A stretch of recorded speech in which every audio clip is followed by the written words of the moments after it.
Welcome into Unbreakable, a mental wealth podcast with Jay Glazer. I'm Jay Glazer. And look, this podcast is great because I get to bring on people I've known for forever, for a long time, and dive into certain things that we've had really deep conversations about, but then share them with the world to lift everybody else up. This person, he's a leader of men. He's learned a lot from me. I've learned a lot from him. And we continue to learn a lot from each other. We were teammates about 2 years ago. For Fox, but you probably know him better as the head coach of the Denver Broncos, the one and only Sean Payton. How you doing, man? Jay, I'm doing well. I got to be honest with you. I appreciate the warm welcome. Obviously, you and I consider you as close a friend as I have in this industry, but I'm looking over your right-hand shoulder and I'm thinking, do you actually have a game ball for everyone that you have on this podcast? No, I just have one from the morons who actually go, hey, here's my first game ball. That's so for people who are just listening audio-wise, over my right shoulder is a game ball presented to Sean Payton. It says New York Giants 41, New York Jets 28, and the date is September 5th, 1999, Giant Stadium. I believe that was the first game ball you ever got. Yeah, so and then you gave it to me for a pretty funny, fucked up reason. Well, so real quickly, here's the cool thing about game balls. It's not when you get them, really. It's like when time goes by, and then like here we are looking at one, and then really what's in that game ball is a story, a couple stories, and it brings back memories. That's all. So the date's important, the score's important, and this is my first year at the New York Giants. I'm the quarterback coach that year, and in this game, Coach Fossil, the late Jim Fossil, had a death in his family that didn't allow him to be there for that week at practice, and so I think his father passed, and Jim was gone for his father's funeral, and he's like, "Hey, I want you to call the game this week," and it's a regular season game now. The timing was a little tough because it was Belichick as the defensive coordinator and Parcells as the head coach. Like there's other first times this is the first time I'm ever going to call a game in my life. Yep. And I'm like, and no one had known it. So that's the key. Yeah. And I was at CBS at the time when breaking news by the minute started becoming a thing back then.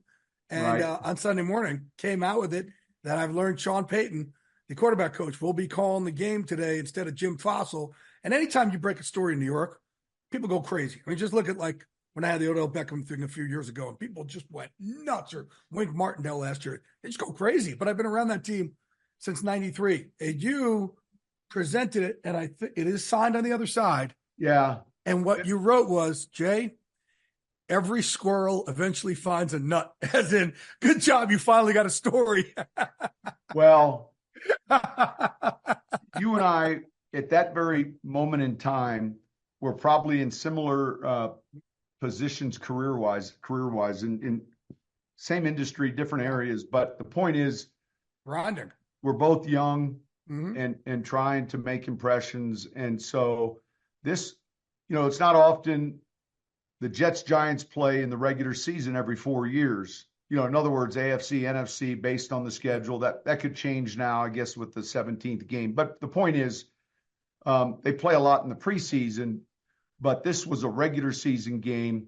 Bill Parcells, who I was going to later work for, I didn't know at this time, was the head coach, and Coach Bill Belichick was the defensive coordinator. And, it was one of those deals where you just want to have a good first impression, like, as a play caller, the clock and everything going fast. And it was one of those games where everything went right. And I say that humbly. I mean, I can recall the late David Patton got a double reverse for 60 yards. Kerry Collins was like, wait, Sean, tip your camera down a little. Your face is getting cut off.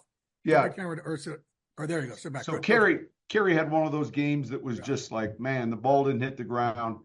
A lot of guys played well that night. I just remember coming home and just being like, wow. There's that old saying, when you do something, the one thing about New York, it obviously the media can be enormous, positively or negatively. Because that's really what sells a lot. And that city is one of the bigger media markets in the world. So I'm glad I had that type of result because, obviously in that city, it's going to be one or the other. And you could have been serving me burgers at In-N-Out, which actually the first time I ever had In-N-Out burger was with you in Oxnard at Cowboys camp. Because I think I was still a New Yorker back then. So I didn't that's right. I didn't know what In-N-Out was. I think you opened my eyes to a whole new thing. Wait, real quick. So, and look, folks, I'm going to have Sean and I dive into a story about that he shared with me about his dad, because we've talked mental health when I really started talking about it here with a lot of our vets, a lot of our players especially. But before that, because you're talking about the Giants and your quarterback coach, I want people to understand, though, your first job, you didn't really have your own office. Tell people where it was with the Eagles. Yeah, so I coached in college for 9 years, and my goal was to be a college football coach in the Big Ten. I didn't get recruited to the Big Ten. I was from Illinois. I went to Eastern Illinois. And so, yeah, those first 9 years were, San Diego State, Miami of Ohio, Indiana State, end up at Illinois. And then I'm getting ready to take a job at Maryland, and there's a quarterback's job that opens up in Philadelphia. And this is one of these unique ties. A lot of times people will ask for advice relative to moving forward in the profession. And I always tell them the same thing: be present where your feet are at. All that other stuff really takes care of itself. This is a small industry. And so Bill Callahan was the offensive line coach at the Eagles, and John Gruden was the offensive coordinator under Ray Rhodes. And Callahan at one point spent a lot of time at the University of Illinois. And there were a number of people that knew him still that were there. Equipment guys, training room guys, even in the administration. And Bill was well thought of back then, back there at Illinois. And there were 2 or 3 of these guys that visited with Bill about me when this job opened, because they were looking for a young college quarterback. They were looking for a blank tape. They wanted a young guy to work with the quarterbacks and learn. And so the point I'm making with that story is you never know who it is that might be able to help you relative to your profession. And so you got to approach it like everyone can, and you're making an impression with everyone. And I had great relationships with these guys, and I'm getting ready to go to Maryland, and all of a sudden, I get a call from Bill and Gruden. I go up there and interview. And so my first pro job, I get hired by the Eagles, and I'm super excited. Now, University of Illinois has got a beautiful football office overlooking the field. Maryland got a mahogany office looking over the field. And man, I'm going to the NFL. I'm excited. And I get up there, and the offices at that time were in the basement of Veterans Stadium. And there were really just 3 offices for the offense on the left and 3 down the hallway on the right for the defense. And like the team meeting room had like this, I'm going to say like this divider. And when they pulled it back, like 50 of the 80 guys could actually see Ray Rhodes. And so we had a lot of team meetings where 2/3 of the team saw him and a third didn't. It just depended on where you stood in the meeting. So the facilities obviously were crazy. So that being said, get to your point. Let's go. Hey. I'm on a couch in John Gruden's office with a phone.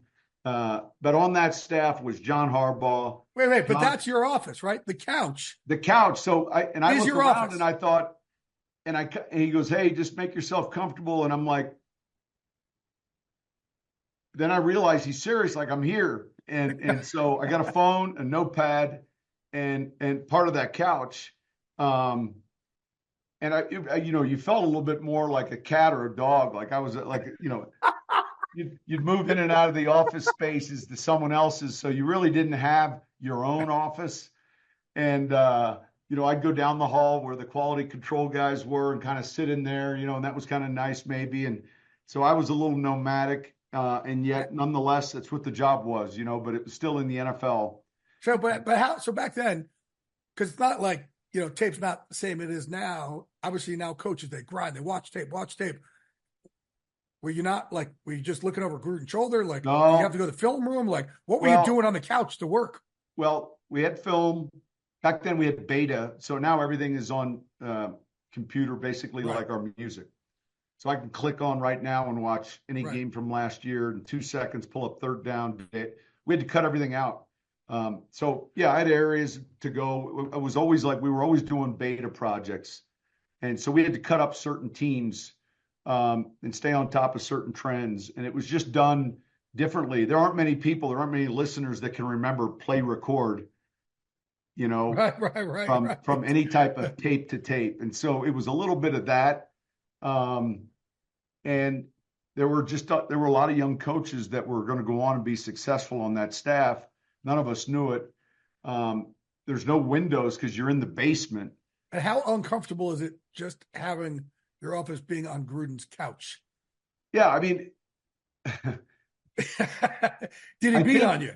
I think this, you know, this gets back to this theme of grit. Like, it doesn't matter. I'm here. They're going to have to there's no way that they're going to figure out how to kick me out of this league. All right. I just needed to get an invite into this party. What was the salary? 90. Wow. 90 the first year, 97. I'd been coaching 9 years, so it was 90. It was a 1-year deal. And you didn't have a car. They gave you some Super Bowl tickets, and all my family's from Scranton. I never lived there, but that's where my parents were born and raised. That's where all my cousins and aunts and uncles were. And my uncle ran a Subaru dealership in Scranton, Manuka area. And so it was up to you to find a car dealer with Super Bowl tickets. And so, man, there are a lot of Eagles fans in that area, and my family members were. And so I had a Subaru. And then pretty soon I noticed that the cars to my right were a lot nicer than the Subaru with their Super Bowl tickets. So anyway, it was all good. All right. So let's, we're going to get into, a deep serious thing here, but then after that, we'll go tit for tat on stories we have to bring up about each other. And, we got a long, funny history, but, when I really started, open up and think about my own mental health and really start diving in. And people always wonder also like, hey, I had that happen. It's because I wrote something in The Athletic years ago. Somebody just asked me a question about where I get material to talk to our ex-players and combat vets. And I'm like, well, I have my own depression, anxiety. I was, clinically diagnosed or something along those lines. And I just went into it openly, and people were like, oh my God. And they couldn't believe that I talked about it openly. It's not, I've never hidden my crazy, right, Sean? Like, you've been around me forever. I've never hidden it. Now I know how to talk about it, which I didn't know how to communicate it in the past. And I've done a lot of work to learn how to communicate it. So, yeah, okay, go. But I was just saying, you've always known I was crazy. We just didn't know the kind of your personality. I think, I think that's your nature relative to being open. And I think I say this kiddingly, but that region in the country, when you grew up in that New York, North Jersey area, Parcells was a guy you knew how he felt right away. There was, everything was worn on your sleeves, and I think that was one of the things that draws people to what you do, and so from afar, obviously you and I are close friends, but from afar it's been interesting to see this obviously this passion you have, not internally for yourself, but this external ability to help others, whether it's from the military or all walks of life. And I think it's been kind of cool watching that journey, if you will, with you. And so you and I have done some other projects where we've been on some calls that involved former military and this thing is around the corner every day. The golf world just dealt with the death of a real good player who was battling obviously depression, And so it's something that transcends race, color, region. You know, it's amongst all of us. And much like cancer, heart disease, or any other illness, you know, it can be something that affects our family. Yeah. Well, again, that's because I eventually found the words to start talking. You and I, sit back, little Sean again. Sit back, Sean. Yeah. Yeah. You and I started talking one day, and again, this is only a few years ago. You and I have been friends since 99. And now there's this space to start talking about things, but also understand your friends better, why they are how they are. And if you're comfortable, share what you told me, what happened with your dad. Yeah, look, I had a father who was diagnosed as bipolar, and my family, there were four of us, you know, an older brother and sister, and then myself and my younger sister. And you know, it's my parents had myself and my younger sister later in life. So it was really unique that there were two children, then 9 years, and then two more. And so, you know, when I was in high school, my dad was close to retiring. And, you know, he fought in World War II. If he was alive today, he'd be, I think, 100 years old or 101. So my parents were older relative to my classmates' parents. And that was, when you look at pictures, we just had this discussion on, you know, that generation. And I'm talking about those that fought in World War II. When you look at those photos, you know, I'm looking at my dad who's 19, 20, 21, 22, and he looks almost like he's 30, 31, 32. They just look older. Yeah, you know, they went through the Great Depression.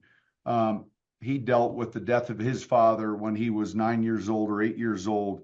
And then he and his three brothers, you know, all four boys are serving in World War II, Army, Navy, Air Force, and the Marine Corps. All four have to come home when their mom dies.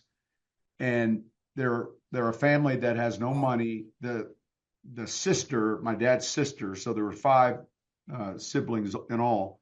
She's at home with the mother, and the mother, you know, is in the dining room until the boys can get home to help with the burial, embalmment costs. And so to hear some of the stories, obviously I never met any of my father's parents because they passed when he was younger.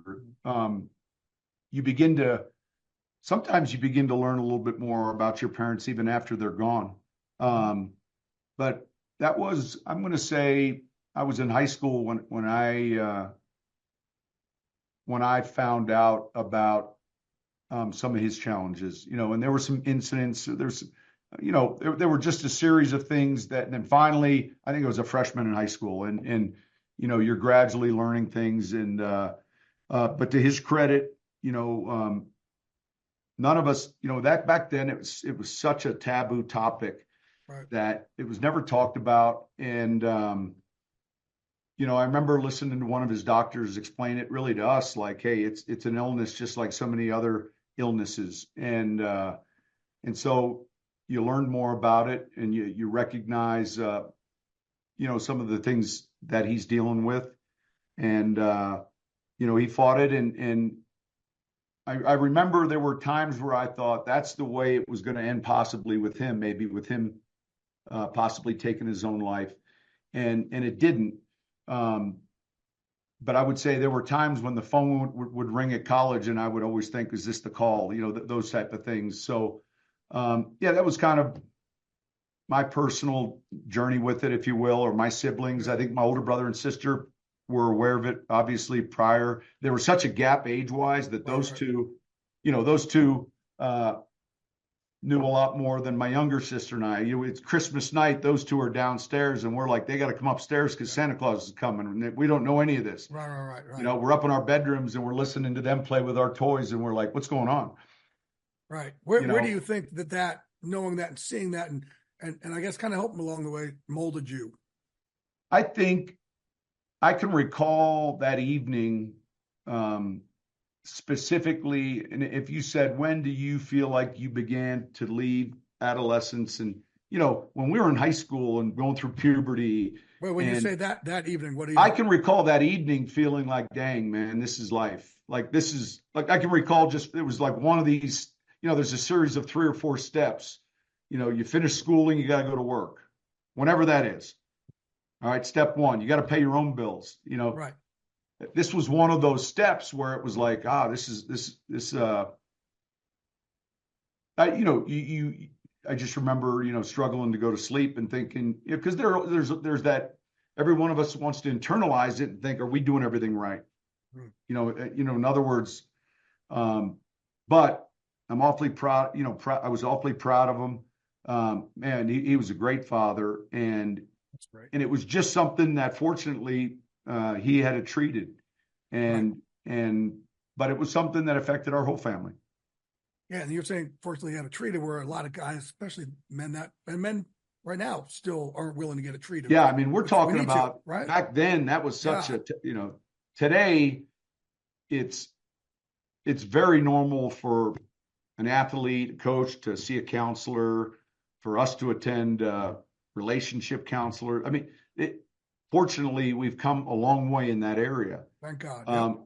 And not only the topic in general, his generation, they had trouble laughing and smiling. I mean, it was like the sky was falling all the time. Right. And because it really was for a period of time. When you went through what his family struggles went through, and the depression, and it was difficult. And that's why you see receding hairlines, gray hair, aging. You see a lot of stress in some of those photos.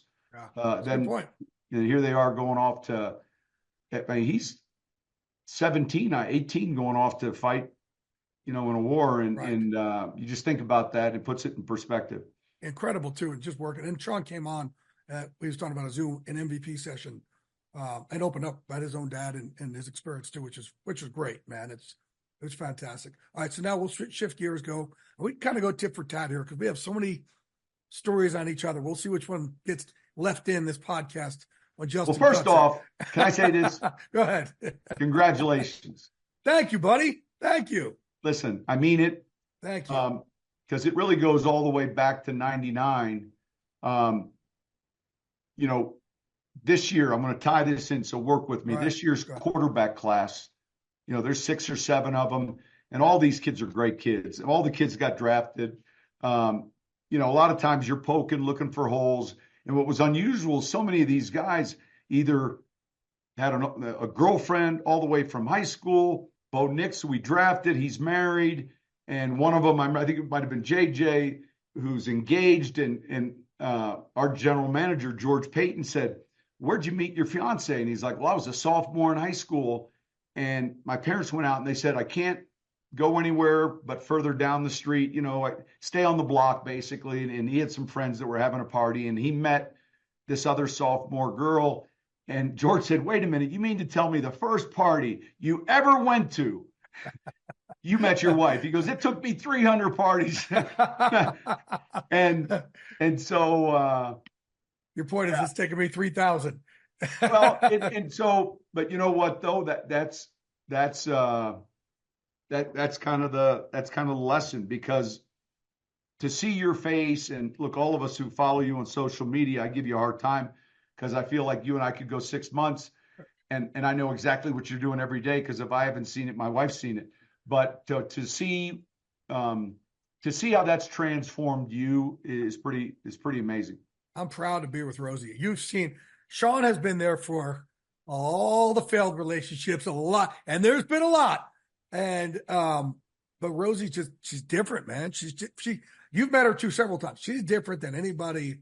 I think it's important we've ever been around, the two of us. I think it's important the listeners hear this though, and just because Jay was in Italy before he got married, and a lot of times you think, should I leave him alone?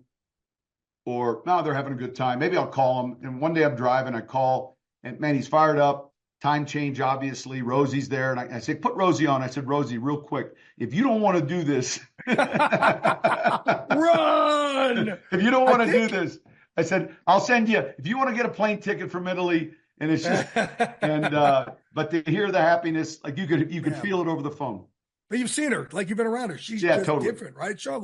Man, she is like, she and her sister, I joke around. I'm like, their nicknames for them are Prozac and Zoloft. Like they're walking antidepressants. They're always happy, always. And we were just had Sean McVay took us out, and Renee came to her, and he's like, "You two are consistent. That's the best thing I could say.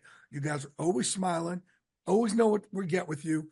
There's never a surprise. Like you're consistent, and that's what I need in my life is consistency, right? Because I am walking chaos. I'm a rolling ball of chaos. So if I can have consistency like that, I've never had it the way she does it, and she's so sympathetic to my fucked upness. But I think there's look, there's wisdom in decisions, and as you've gotten wiser, you've begun, I think, to be a little bit more clear relative to what you're looking for. Yeah. And I used to think that, hey, date as many beautiful women as you can. And I'm showing off, and let's, hey, it's, what I mean? It's like, it was part of that mask that I put on. It was really because of the depression, anxiety. You felt this worthlessness. So let me go out there and show off and be a womanizer and, show off for the world, because it was like building up this other thing that I felt because I felt so tiny inside, Yeah. And now I have the person who makes me feel the biggest. So we actually got to be teammates 2 years ago when I joined Fox. Mm-hmm. And this I don't know the tit for tat. Go ahead. Yeah, no, this is this. I don't know the people realize though, and I didn't even, when you really start looking at it, that some of these studio jobs, the history of that team. And so when you and Michael, who've been on there for I don't know how many years. I've been on 21. He's, I think, 17 or 18. 17. Like, are the new additions. Right. Right. I mean, now Kurt's been there 1 year less than me I think we came in the same. Well, picture this, joining a team that the first off, when Fox started televising football games, we're all like, who? And, we knew that they had the Simpsons, but long story short, Jimmy, Howie, Terry, then you have Kurt, and then you have Stray, yourself, not in any order, but when you go then like 15 years before, like there's someone else showing up saying, hey, can I join this team? And they're like, Would you say we hazed you? Yeah. Absolutely. Damn right we did. Daily. Daily, right? Daily. You're coming walking in like, I'm a Super Bowl winning head coach. We're like, we don't give a fuck. You're the new kid. So you got called snack bar on the air by Bradshaw. I made fun of your sneakers. I honestly, I love the setting. And right? Yes. A lot was the best. The team, the really good studio shows from afar, you begin to look at it. They enjoy each other's company away from the set. And it's not just this is what we do. Yeah. We actually get to do this. And then we'd sit in that green room every day. And like there were a ton of those days where I wasn't on the second show because Jimmy was in town and we were rotating. But I still wanted to hang out because that was my football fix. And you guys provided that. And so I bring this up because the following year, I just get hired at Denver, and here it is after 1 year. I remember saying this when I left. By the way, we're talking about hazing him. Sean would talk in the green room like we are right here. We'd be like, Sean, shut the fuck up. He'd think we're a kid with him. Like, we're not fucking kidding with you, rookie. Shut the fuck up. And he's like, how can they talk to me like this? I'm Sean Payton. So I know it's your show. I come home to this trophy. Yeah. And it's on the kitchen table. And I said to my wife, what is this? She said, it's an Emmy. And Bill Richardson had just called, left me a voicemail, called him back. He goes, we won an Emmy. And they used to like repeatedly win it. And they had gone a while where they hadn't. And so I'm like, what are you talking about? And they're like, no, we won an Emmy. And so that thing is right next to the Lombardi Trophy. And so this year, I'm going to be honest, when those awards were announced, I scrolled right down the list and I saw you all didn't win it this year. And there was a part of me that was absolutely happy. Yeah, because you're like, because you now believe you're the reason we won that one. Well, right? I damn sure wasn't the reason you did.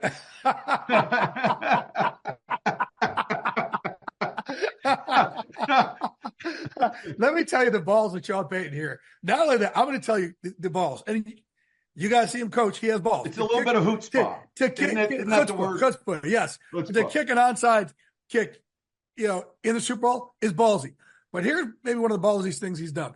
He brings me in to coach his team in mixed martial arts for all the training camp. So I come down with Randy Couture, who I started this whole program with in like 2007, and Jason Borba, who's one of our coaches also. And we come down and we all go out to, I think, Emerald's. And then when Sean gets drinks in him, like he thinks he's the guy that, he's won an Emmy for everybody. And then some. So he's like, fuck, I could beat Randy Couture. And he starts fucking with Randy. And we go outside. All of a sudden, I see Randy take his watch off. I'm like, okay, that's it. We're done right there. There's no more. Like Sean was literally 2 seconds away from getting his ass choked out, dumped to the gutter. And it was just, Randy was like, yeah, of course. I'm like, no, Sean, you don't get it. Oh, fuck, it was hilarious. He's ballsy. Oh my God. What, actually, I don't think I ever talked to you about this. I just talked about the onside kick. And we're going to go a little faster here because I don't have that much longer time. When did you know you're going to, at what point? I know you install it going into the game. Yeah. Were you convinced that, hey, I'm doing it no matter what? Was there a situation? Yeah, I think it went back to when we won the championship game and we played a real good Vikings team. And it was the first time, there were so many firsts in New Orleans. The challenge was like trying to act like we've been there before, and that city's going to celebrate just a simple regular season win, and then pretty soon you're having regular success. And, in 2006, our first year, we go to the NFC Championship game. All these things were first. We'd never won outside the dome beneath 40 degrees. And I'm like, we can't help that's never happened before, but we're getting ready to be one of the better away teams in the last 15 years. You've never won a playoff game, home or away. Well, we're going to check that box. Now we're going to check the away box. And so here we are going to play in the Super Bowl versus an experienced Colts team that has Peyton Manning, and they're returning to Miami, Jay, because they had just won there 4 years ago against the Bears. They're staying at the same hotel. Manning's in the same hotel room. And I think the feeling was like, we got to find a way to steal a possession. And, Parcells was a big influence for me. And, he played in a similar type of game that he recalled where they went on the road as the Giants, as an underdog in the championship game to beat the 49ers, to get the right to play in Tampa and upset the Bills. Like that game was supposed to be Buffalo and San Francisco. But the Giants went on the road, and they're going to win their second Super Bowl, and they faked a punt in that game. And he just talked about being leery of complacency, especially in a city like New Orleans that's so excited that they're playing in a Super Bowl. And so, and then also, showing your team that you have the guts to go win a game. And because then they'll play with the same confidence. So, long story short, when did you tell them? We started with a fake punt. Right. And then the looks weren't there. And so like. Wait, did your players know going into the game you're going to call this? Yeah. So the night before at the special teams meeting, which I normally would sit in, but I wouldn't go and talk. I just stood up, said, give me 5 minutes real quick. I said, here's the deal, man. We came here to win a game. We didn't come here to be in a game. And I said, I'm going to call this onside kick. And I can't tell you when I'm going to call it. We'll figure it out. But look, you guys make me right. And defense, if they get the ball there at the 40-yard line, so be it. I mean, Peyton Manning's completing passes at that point. We kick off and touch it back. He can be at your own 40 in like 3 seconds. So we felt pretty good about the risk reward. The challenge was the rookie kicker and Thomas Morstead. And the worst mistake was I knew at halftime I wanted to do this. And halftime's 35 minutes in the NFL. And instead of waiting till like the last 8 minutes, I told Thomas, like coming in at half, hey, we're going to open second. So he had to sit at his locker half an hour listening to the who, and then thinking about this. That was dumb by me. Oh my God. That's yeah. So it was finally kind of confirmed by the week's practice. I got comfortable seeing Thomas do this repeatedly because it's kind of a hard technique to kind of barrel hook this ball. Right. What can happen a lot is it can be short. It kind of curves back, but he consistently did a good job with it. And then you get down to Miami. Now you're really leery because you don't know who's watching the practice. So it was something that we felt like could be to our advantage, and it helped us. It helped us steal a possession. Hey, how has you talked about Bo Nix a little bit earlier. How has the subterfuge changed, say, 20 years ago when you first started coaching to now leading up to the draft? Because everybody, again, you were kind of on the outskirts, people saying you're going to have J.J. McCarthy, and it was never J.J., it was always Bo Nix. And, you got some information out there, right, that was able to help you out because you're hoping J.J. would get taken ahead of you. How has it changed over the last 5 years, 10 years, 20 years? Well, I think the media's coverage of the first round of the draft in the last 20 years has gotten like dramatically different. Look, the fans pay attention. And then tell everybody what you want to do. Well, my no. I want you to finish this, but your crazy idea that you called me with the day before the draft to make sure everybody knew Bo Nix was always your guy. But go with this. I can't remember. No. You wanted to show up to his house. Oh, yeah. We didn't do that. No. I kind of talked you out of it. Right. I think one of the things you learn, first off, you don't want to be drafting early ever. And then, in a year that you have to find a quarterback, it is a quarterback heavy class near the top of the draft. I think two things. Number one, you have to pay attention to that NFL train, but don't ever get on it. And what I mean by that, don't ever get on that train and then base your decisions, because collectively, we all don't know who's driving it. When I hear people say, this guy, he could have gotten the second or third round, I know that they don't know what they're talking about. All right. But all of those things can move scouts and coaches and their grading and their opinion. So trust what you see, tune out the white noise when you're trying to evaluate anybody. And it comes up all the time. 20 years ago, you didn't have the resources, and now it's amazing. It's almost like the tail wagging the dog sometimes relative to, if you don't work at it, you'll find yourself, at least in the first round, paying attention to these mocks. And so how do you tune that out? I think that's important. I do think people have more access to video and more access to workouts and more access to all of these things.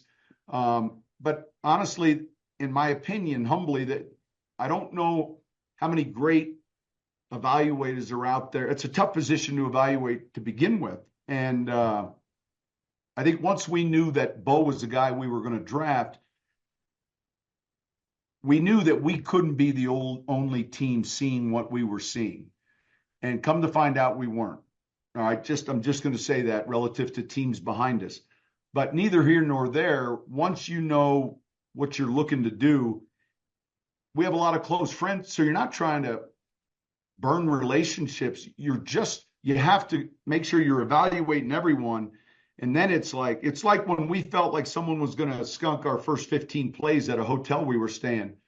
Then I'd go crazy because you'd want to protect the first 15 plays. And then pretty soon I learned it was better to make like 50 sets of 15 plays that were all different. And then it's what happens right now in social media. If you want to get someone confused, then completely blurry them, and then they have no idea what you're doing. You with me? Right. So in other words, if there's too much clarity on something, as simple as that. People think it can't be real. Right.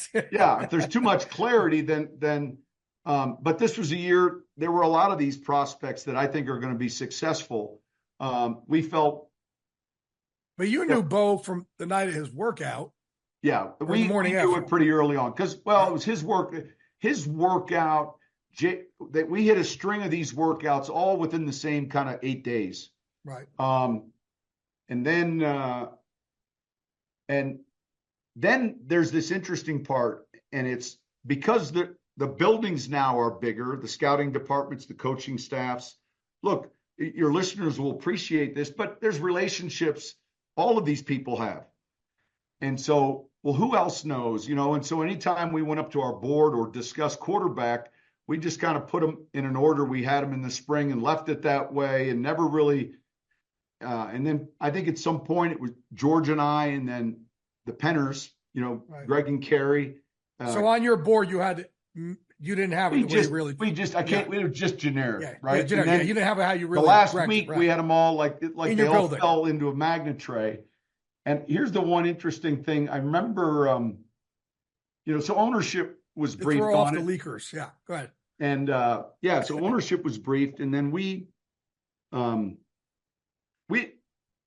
Miss Condoleezza Rice, all right, Dr. Rice, Secretary of State. I mean, she's one of our owners, and she loves this draft process. She really does, and we'll have a Zoom call, and we'll go through these mocks. And now the mocks, you can simulate them any way you want. You can include 50, 60, 70 different mocks, and so there's a lot you can do, and we typically like to do that a week or two ahead of the draft with Dr. Rice. And so she would say, Condi, call me Condi. So anyway, before that, I remember just talking to Mr. Penner and saying, hey, now think about this for a second. The term they use at the White House is, are we going to read someone in on this? And so can we let Condoleezza Rice know that this is what we're doing? And she You're said, like, this is not a normal conversation. She said, I've kept a lot of secrets in my life. And we laughed because if you ever Google search her successes and her experience, she's been the one reading others in. And here we were. All right, Dr. Rice. Can we trust you? We're going to draft Secretary of State. Yeah. Anyway, so look, it's changed a lot in 20 years. I think the fans are more educated, and I think the media are more educated. And yet, it still gets back down to the vision. What do you see? Because there was a lot about the underneath throws, the offense, can't throw the ball down the field. And look, the good thing is we're getting a chance to see. We've seen it now for 3 weeks, but you also said, fill people in what he did with his interview. And people may not know this whole process. So they get a workout, but then they give him plays and have him come back the next morning to see what he could regurgitate. That's when he really blew you out of the water, right? All these guys study. And so what we try to do the day before the private, all right, not the pro day, but the day, and all of these guys we had private workouts with, because we obviously were going to have. Sorry, it was a private workout, right? Yeah. So at 5 p.m., we send an email. At 5 p.m. the day before, they get basically 3 days worth of installation. So it'd be like training camp day 1, day 2, day 3. And that's kind of more than you can digest before 9 a.m. the next morning. So you're getting it. So this is the process for 5 p.m. You're going to draft 5 p.m. the night before his private workout. You're sending him 3 days worth of plays. Yeah. And that's going to be probably, I don't know how many pages, 35 pages of just material. And so it would be like you and I in college at 5 p.m. getting the stuff that we're going to get tested on, but we're getting it right then. And I didn't go to class in college, so I don't know what you're talking about. Well, listen, that's why that's the ADD. As soon as I started using that analogy, I knew it was the wrong one. That's totally wrong one. So 5 p.m. Wait, how many plays are on a page? So I want people to understand this. Yeah, so let's talk about a day. So 1 day install might be 6 runs and 28 passes. The second day might be 6 or 7 runs, 24 passes. And third day. So again, wow. There's more, and remember 125 plays, right? We're sending more. We don't expect them to. We're wanting to see where's the break point. Okay. Right. So you give them 125 plays, let's say, then bring them in at 9 a.m. the next day. 9 a.m. the next day, you come in. You're in this one. He was at University of Oregon football complex. We meet him, his coaches. We've met him already, but now and there's a group that's in there. George Payton, our general manager, myself. Davis Webb, Joe Lombardi. Each one of these would include about 5 or 6 from the organization, and we kind of just start with the cadence, the huddle. We draw these formations and no notes. Now this is like, here we go, and look, I'll say this, and I mean it. This class is pretty bright, and I can't recall one in which all these guys were we're doing a great job. But certainly Bo is you can tell he's real sharp. And pretty soon, like he's getting too much. It's not, but you're waiting to catch him, and he's hitting these answers, and well, we're gonna go then on the field and throw, but we meet for 2 hours, and it was really impressive.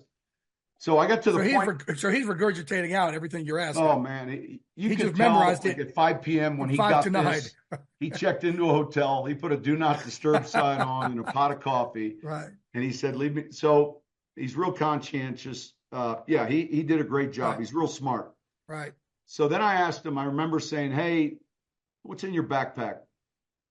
And he just like, "What do you mean?" I said, "Well, take me through what's in your backpack." And he reaches in. He's like, athletic tape, my grass shoes, my turf shoes. Then he had a lacrosse ball to roll my back out. Then he had some balm, recovery ointment balm. And I kept waiting for him to pull out like a Snickers bar, or some dip or something, like one bad habit. Right. Thing. And I'm like, turn it upside down. I'm shaking it. And everything in that bag was football related. It's perfect. And so he's a coach's kid. And then when we went out, and he had his pro day was the day before, but he threw another 75, 80 throws. He just said, when you're throwing a football, you can do that pretty much every day, but he really would have thrown as long as we wanted him to. And I just remember leaving thinking, man, this was something. And so how many other teams will give him, like, did what you did, where he has to remember 125 plays for the next day? I think teams have their own way, and this varies. They have their own way of determining, can he learn? Can he quickly learn? I think it's hard sometimes to evaluate.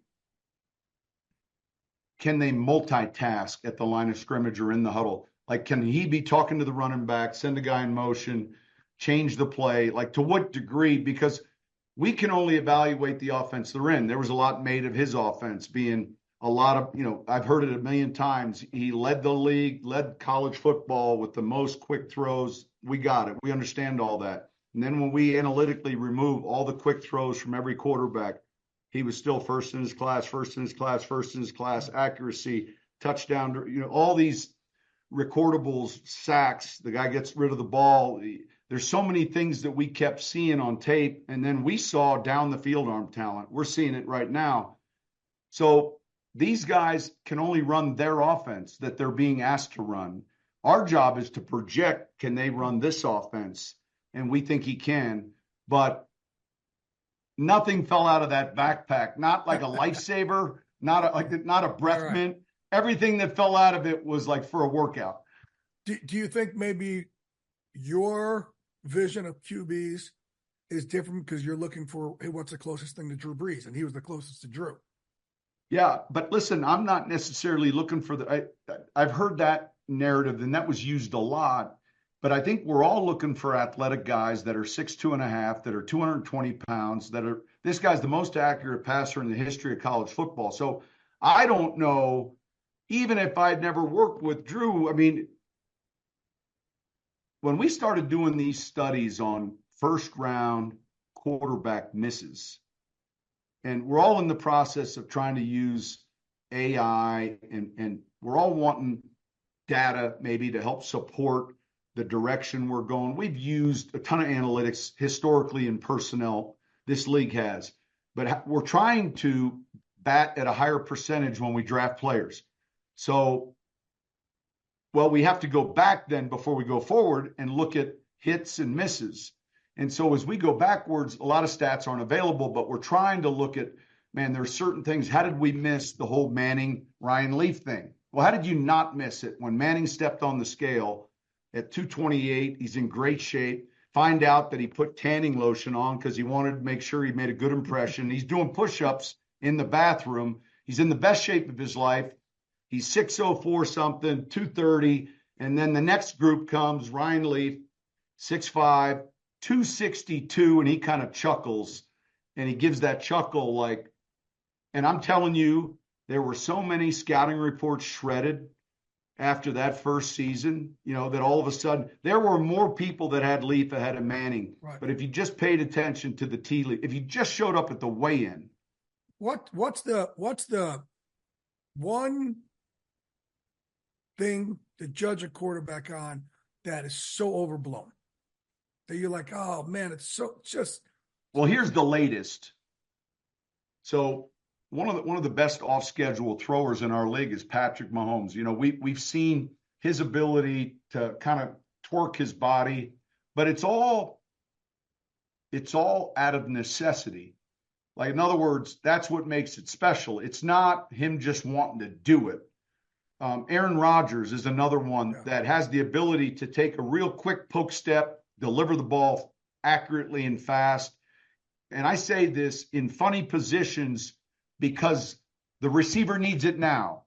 A lot of guys need to, collect stride and throw every time. And so over the years, it even started with a Kosar and a Favre and, the guys that could take a short step or throw off the wrong foot because they're trying to deliver it quicker to the open receiver. But Patrick, Aaron, those are a couple that do it right now and very effectively. So I think what began to happen after the 2011 lockout, you started seeing more of these gurus that are training these quarterbacks, and they're all talented, but they're trying to give the GMs, the scouts, the coaches, examples of their prospect doing these things, even though we don't get to see them doing them on tape. So you watch some of these workouts now, and I'll see a quarterback just jump and throw a shallow to his left, and I'm thinking, what on earth is he doing? And what they're trying to do is show you that my client has the ability to make these throws. Right. So back to what's the most overrated thing. When I watch the combine and I watch someone go 5 and a hitch, take a second hitch, and throw this 80-yard pass, that's the most overrated thing. And it's amazing because, look, it happened with a really talented player out of LSU and Jamarcus Russell. I mean, he could throw the ball, drafted really high. And even in pregame, when you watched him, there were oohs and ahs, oohs and ahs. But then during the game, there were just ahs. Right.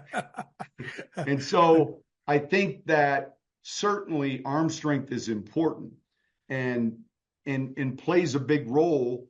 And look, you have to have an NFL arm, but there are a lot of times when I'm watching stuff in workouts that I think, what are they doing? Picture someone that you watch are training for a fight or training to box or for a UFC fight and them doing something that you're like, that's never going to happen. Right. So I see that and it drives me crazy. And I just like scratch my head and I'm like, holy cow. And hopefully someone else, there's enough people out there that could possibly get fooled by stuff like this. But I think ultimately you got to look at the tape. And if you study the tape, this guy started 61 games in his college career. All right. And he's 6'2.5", 220 pounds. And all I could go by is what we saw on tape and now what we're seeing at practice during these OTAs. And we're down to 2 weeks left. So there is that nice bit of confidence when all of a sudden all the things that you're predicting that you've seen begin to come to fruition. And you're like, now remember, we drafted his center the year before, Alex Forsythe, who he's got great insight relative to his strengths and weaknesses. But it's a little bit of a to each his own position too. Like you can't pick a shoe out for me. I know for a fact you're not going to be able to pick a shoe out for me I'm going to like. And I probably can't pick a shoe out for you. Wait, do you during this process also look, you're hard on guys. So again, we trained these guys in MMA years ago, and Jason Borber, the coach I left down there, Jason Borber is a combat vet. He worked with our team. That's what I'm saying. So think 101st Airborne, fought professionally, mixed martial arts, Muay Thai. We've trained a ton of players together. I sent him down with, again, me, Randy Couture, and Jason Borber. I left Borber there to train the Saints. And at one point, I call him up. I say, hey, do me a favor. Go grab Sean and ask him such and such. He goes, I'm not talking to Coach like that. I'm like, Coach, He's not coaching Sean. Go fucking ask Sean. And he's like, oh, no, I'm afraid of Sean. I'm like, Jason, you work for me. You don't work for Sean. So I'm like, what are we doing here? You're one of the baddest motherfuckers on the planet. What are you afraid of Sean for? So, my point is, you have a certain way that you come across to people. Do you test these rookies to how you're going to be, how much you're going to fuck with them, how much you're going to abuse them, how you're going to, to see who can take it or not? I think the way we did to you at Fox. Yeah. I think we try to see how they handle tough questions. Like, you have to understand, in these 20 years but now, it's not just tough questions, it's how you fuck with them. Right. But think about the history. When this combine first came out, guys didn't know what the drills were. There weren't videos. There weren't coaches to coach you how to answer questions. They have 15 minutes now. Their biggest friend when they sit in a combine interview, these players, is when the coach and coaches or scouts want to talk, because they know that clock's set for 15 minutes. We want them on the mic real quick. So trying to dig into the makeup of these players, quarterbacks or other positions, yeah, you want to be a little confrontational. Why did you suck in that USC game? And you want to hear their answer, really. Right. Because you know what? They're probably going to have a game where they suck here too. And you want to see how they respond. And you want to see how they said, hey, look, I played poorly in that game, man. I knew it going in. I did this. You want to see some accountability, and you want to be able to, but you want to be able to not catch them off guard, but just see how they bow up and respond. So yeah, to answer your question, now you have a limited amount of time. Right. Like, you guys had 6.5 months at Fox. All right. So, but you do try to get a complete body of work on the tape, what they're like. You try to get to know them as much as possible. I think it's harder to do. It's harder to do now because they're so coached up too. Yeah, they're coached up, but that's why those private workouts. I used to do it. You can't work out privately 300 players before the draft. Right. So you're at those workouts, but for me as a head coach, in a year where this was important to see all of these guys and each one of them, man. Like, I remember Caleb coming into the room, and there was a rumor that he flew private to the combine. I'm like, I am going to totally give this guy shit. And so, and you're expecting something. I'm like, so tell me when did you land? And he kind of knew where I was going. And I said, well, when did you take off? What airport? And he's like, Coach, I was 37C. I'm like, 37C. He goes, I was coach. I was a coach. And I'm like, all right, and so it was a great answer. That's good. That's great. That's fantastic. Right? Really? He saw where I was going. Yeah. That's great. All right. Last two questions. All right. So I'll make it a little quick here. Give me the best football, let's say football lesson, football advice, something along those lines that equates the best to giving somebody advice for real life. I get this all the time. And I want to say it's easy. It's not easy. The answer is easy. Applying it is difficult. But, this Angela Duckworth wrote this book on grit, and Pete Carroll was the first to bring her to his team. And you've heard Dan Campbell talk about it with the Lions. We've talked about it. You talk about it all the time. There are terms used. And how do you tell someone that you are going to fail and you are going to fail repeatedly and yet you are always, they're going to have to kill me before I don't get back up. You and I've used those terms. You're going to have to kill me. Mm-hmm. And so that's not that there aren't lessons or times where I feel like I've grown that way with grit. And yet I knew I couldn't pass the School of Business at Eastern. So I had to midstream adjust. So I went to econ. I couldn't do it there. And then I got a communications degree. So I got to be smart too. So I'm not saying grit dumb, but you have to have a mentality in any path, any journey, business, whatever it is that you're wanting to be successful in. If you ask me one thing, it was that, man, I was always going to get back up. I would have to be unconscious. I love that. All right, last question. I ask all my guests this. Give me your unbreakable moment. The moment that should have broken you, could have, and didn't. And as a result, you came back stronger for the rest of your life. All right. So real quick, when you first asked me that question, I was thinking, man, when you put me in that freaking that vertical Colt thing at Unbreakable. So you're not talking about my Unbreakable experience. No, moment not yet. No. Although your All right. Unbreakable experience, real quick, how about this?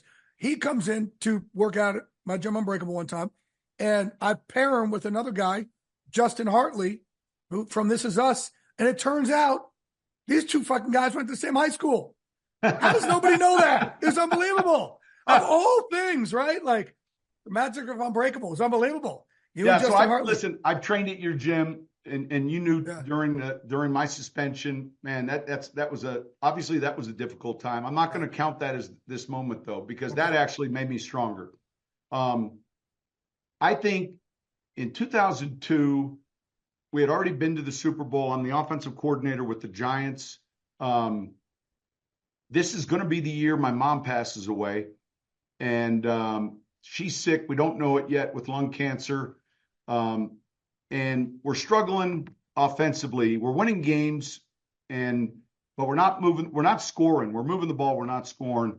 And we had a moment in one of these away cities in Arizona where there was an interception thrown, and it wasn't a falling out between myself and the late Jim Fossil, but it was a frustrating moment for me. And so after that, Jim wanted to get more involved calling the offense, which as a head coach, I completely understand. And so we still work hand in hand, and we actually went to the playoffs that year. We actually played well. And I remember it was the bye weekend. We had all gone back to Tennessee. My mom had retired there, and she was getting treatment. And we went back to deal with or get her assisted living because this cancer was now going to be we knew it was something that was going to be pretty soon and terminal, obviously. And we couldn't catch up with it. Like during my father's time when he retired, before he died, there was years of, I remember thinking, this is the last time I'm going to see him alive. This is the last time I'm going to see him alive. And in my mother's case, she had this diagnosis with lung cancer. I'll never forget September 18th, 2002. She's going to pass away October 18th, 2002. So within 30 days. So by weekend, all the kids are going down there to get her squared away. She doesn't want to come live with us. And when we land one by one, when we get there, she's now in the hospital in a coma. Her brain had been swelling. And so she's going to die. Like we ended up planning a funeral when we thought we were going to be going in to plan her care. And so coming back off the bye weekend, then Jim takes over the play calling. And what I remember was that battle between like your career and your ego self, which was football, versus, mourning the loss of your mom. And feeling like there was that, I'm in the tank, I'm down, but is it more professionally? Which probably it was selfishly when I say that, because we get so tied into what we do that what we do then pretty soon like begins to define us if we win or lose. And so I would say that 2002 season and dealing with that thing offensively. Now, there was a lot of feeling like, oh, Jim was I'm going to return to the Giants after that season. We went to the playoffs, but there were a handful of teams that had called, and it was a matter of would they give me permission. And I remember Jim saying to me, and look, I owe him this. He said, I'll give you 2 weeks, but I can't just, give you a month. I'll give you 2 weeks. And if there's something you want, then we'll give you permission to move as the offensive coordinator. Because I was under contract, and, Arizona had a position as offensive coordinator, Gruden at Tampa. I knew if I went back to work with John, though, it was going to be like I was back on his couch. Right. So, but then Parcells had taken that Dallas job. And I think the curveball for the Giants was the fact that it was a divisional team. And I'll never forget this. And you know this, man. So that call comes the next day, and it's permission from the Cowboys. And now it's a little different story. Jim's now I'm not in the meeting, but there goes Ernie Accorsi, John Mara, Wellington Mara, in to meet with Jim. And my office sits right next to Jim. And Jim, when I say Jim, is the late Jim Fossil. He was our head coach, and he gave me my first chance to be a coordinator, and we lost him a few years ago. Of course, his son is still coaching in this league. So that meeting ends, and Ernie comes in and closes the door, and he said, congrats on this next opportunity. And I said, what happened? He said, we're going to give you permission. And I said, what took place? And he said, well, there was some back and forth about whether they would or not. And then Wellington Mara said, when you guys gave him permission, was there any condition? And the answer was no. And then Wellington simply said, then we're going to give him permission. And so that year, though, relative to, you lose a parent. When you lose your second parent, you technically kind of become an orphan. I mean, there is that, like, all right, who's hosting Thanksgiving? Where's home base? That, that kind of is gone. And then from a career standpoint, professionally, you'd taken a punch in the gut relative, and the team really began to play better, offensively. Right. And so it was like, man, you question yourself. Yeah. That's where, like, is difficult and is challenging of moments.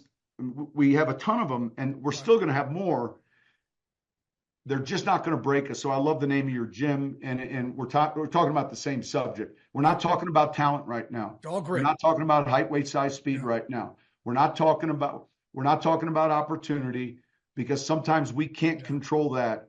We're talking about the one topic that you embrace, that when people ask me all the time, I get that from a lot of young coaches or young athletes. I mean, I was just back on my campus at Eastern Illinois this weekend with Mike Shanahan, Tony Romo, Jimmy Garoppolo. They had a big first time the four of us were back at Eastern Illinois. And we had about 7 of these kind of fireside chats, sitting on stools with moderators, asking us questions from students, from locals. And the topic keeps coming back. And the tough thing now, and there's a balance here with the transfer portal, right? There's a balance with NIL. And so, but man, currently there are a lot of exit doors for athletes if they want to utilize them. And I actually think that's going to help us at the NFL level. Who's going to stand there and take it and fight back. Michael Jordan, who got cut from high school basketball, who fought all the way back, right? Yeah. And the guys who get benched, right. Like, no, I'm going to come back. Yeah. And I look, right.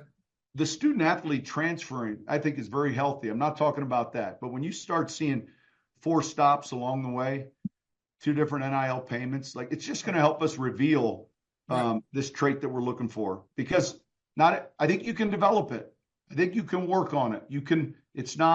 But I think there's a higher degree of it with certain people that we get attracted to, and we feel like their chances of success then at this level are greater. Well, Sean Payton, man, I appreciate you, dude. I told you we're going to go 30. We went about an hour and 20. But that's what happens with you and I, because we don't have ADD. We have LMNOP. We're so far beyond it. So, brother, thank you so much for winning us an Emmy last year. I really appreciate it. And, man, I really appreciate all the kind things about Rosie also, dude. Man, we go back a long way, as you can see by this first game ball that he presented me with, which I didn't do shit except for break the story. All right, so I have one last story, and I told you this before we went on air. So right now, I've never had an office at home. My only office is the office at work. There's no place at home to put stuff, and that's fine. So it's always in a closet, in a bag. I'm not pretty cool stuff is just in a closet. And so my wife was, what do you want to do with these different game balls? And like, all of them are flat, or they need air, and they just need some attention, right? And then maybe a shelf. So she's kind of putting this stuff together. And, when how you just open a closet up, and then the next thing you know, 2 hours later, you've gotten, why did I get involved in this?